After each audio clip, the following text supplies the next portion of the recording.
Знаеш ли какво бих казал на себе си като дете? Това съм аз преди 15 години. На този ден се замислих какво бих си казал тогава. Преди 15 години, на 1 юни, бих му казал: Стевчо, ти си готино хлапе, продължавай да се забавляваш, продължавай да мечтаеш.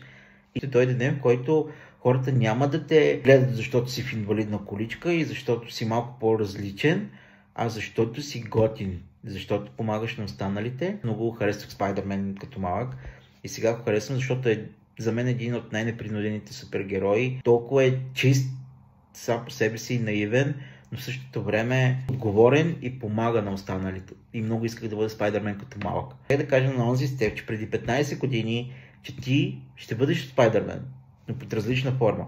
Няма да хвърляме пайжени и да скачаме по сгради, но ще помагаме пак на хората по различен и толкова силен начин. Честит празник на всички, честит празник на мен, на теб и на всички деца. До скоро!